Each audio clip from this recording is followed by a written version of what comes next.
Hi everyone and welcome to the channel. Today I'm going to give you 3 A-Class builds you can run in the A-Class Open Series event this week. We're going to kickstart things off with this. It's the 1999 Dodge Viper GTS ACR. Now, this is one of my favourite cars. I absolutely love this car and have done since a young puppy playing Gran Turismo 3, Gran Turismo 2. Loved it. Anyway, let's get into the parts. And going from right to left, we've kept the 8-litre V10, stock drivetrain and naturally aspirated.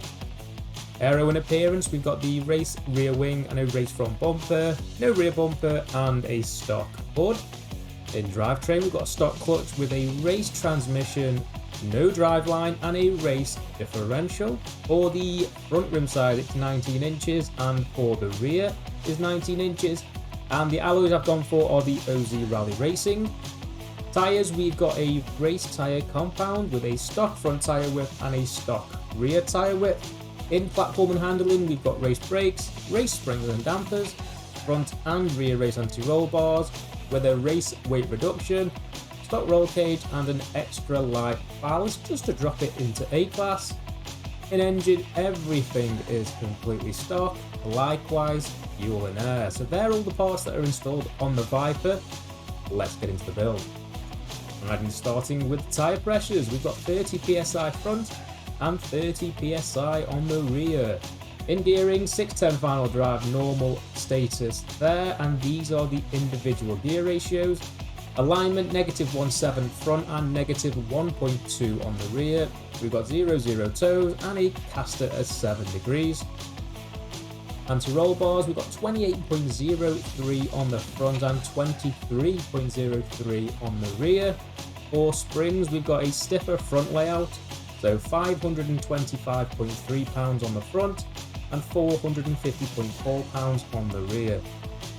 Ride height, I've got 4.3 inches front and 4.5 inches rear.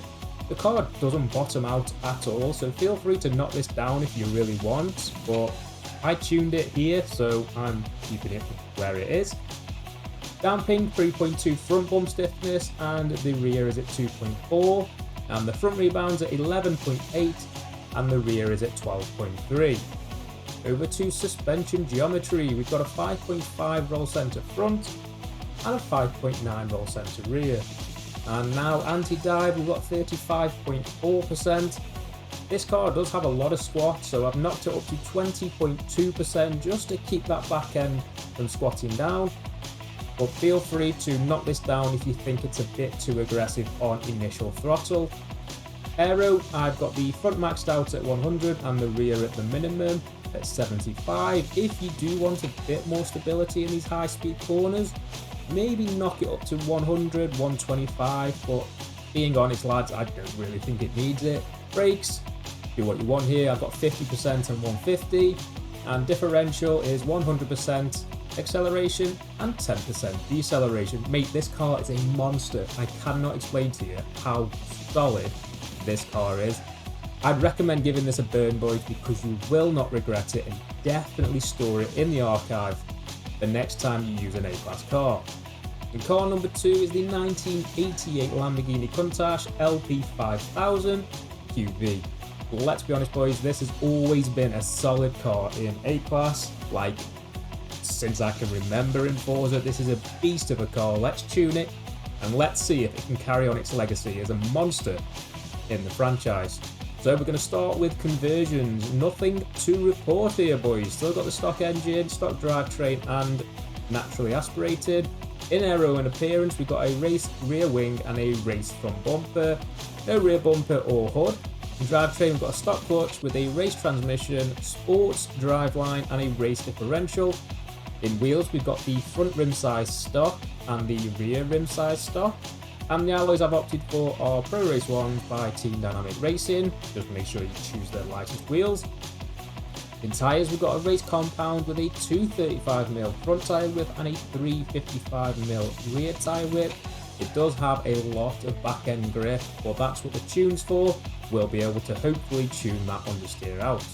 Platform and handling, we've got race brakes with race springs and dampers, race front and rear anti-roll bars, a sports weight reduction, no roll cage and no ballast.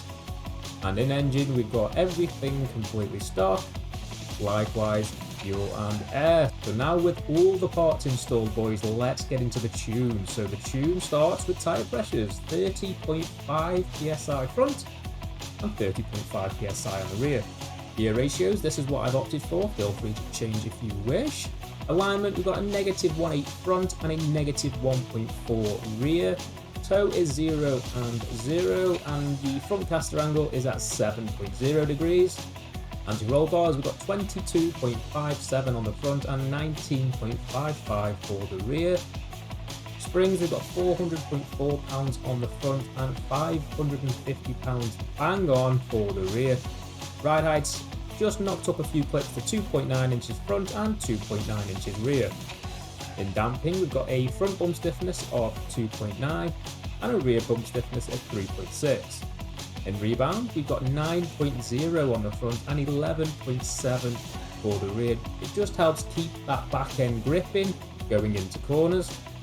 Roll center, completely even. We've got 5.5 inches front and 5.5 inches on the rear. Anti-dive is at 40.4% and the anti-squat is at 20.7%. In downforce, we've got 100 pounds on the front and we've just knocked the rear up to 100 because it was just a bit too unstable for my liking. I do like a nice stable car, so I knocked it up to 100 and 100 and it seems to work all fine. Want more stability, boys? You know the drill. Increase it. Want a bit more oversteer and a bit higher speed down the straight? Knock her down. Simple as that, lads. In brakes, we've got the balance at 50, pressures at 150, and lastly the differentials at 100% and the deceleration is at 10%.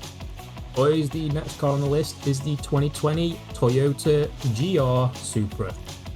Not too much to say about this car other than it being an absolute grip machine, 3-litre inline 6 turbo, so stock engine, stock drivetrain and the wide body kit. Rear wing, we've gone for the HKS race rear wing, not the Forza one, the HKS. In drivetrain, we've got a stock clutch with a race transmission, street driveline, and a race differential. In wheels, we've kept the wheels completely stock, not touched them at all. Tyres, we've got a race compound with a 255mm stock front tyre width and a 295mm rear tyre width. Platform and handling, we've got race brakes, springs and dampers, front and rear race anti-roll bars, a race weight reduction, no roll cage and no ballast. In engine, everything is completely stock, and in fuel and air we have a sports air filter. That's all that we could install. So there are your parts, let's get into the build. Tyre pressures 28.5 front, 28.5 on the rear. In gearing, these are the gear ratios. It has 8 gears, so you're constantly changing gears. If you want to make it a 6 or a 7 speed, feel free to chop and change, but I kept it 8 speed because why not? Alignment, -1.7 front, -1.3 for the rear. We've got 0 toes, and the front caster is at 7.0 degrees. Anti-roll bars, we've got 28.07 on the front and 26.06 for the rear. For springs, we've got 650.3 pounds on the front and 700.4 pounds for the rear. The ride height is at 4.8 inches front and 4.8 inches on the rear. In damping, we've got 4.0 front bump stiffness and the rear is at 4.3. And for rebound, we've got 11.3 on the front and 11.1 on the rear. For suspension geometry, we've gone for 3.1 inches on the front and 3.9 inches on the rear. Anti-dive's at 35.3% and the anti-squat is at -10.3%, just to give it a bit more traction on corner exit. Downforce, I've got 171 pounds on the front, so maxed out front, and the rear is at 211 pounds. Brakes, we've got 50 and 150, chop and change if you want. And in differential, we've got 100% acceleration and deceleration is at 16%. That is going to be the end of the tunes, boys. Hope you do enjoy and I hope you do use them. Quick shout out, boys, if you're not in the Discord, get your sends in there now. Link is in the description. But as always, take care of yourselves and stay tuned for more.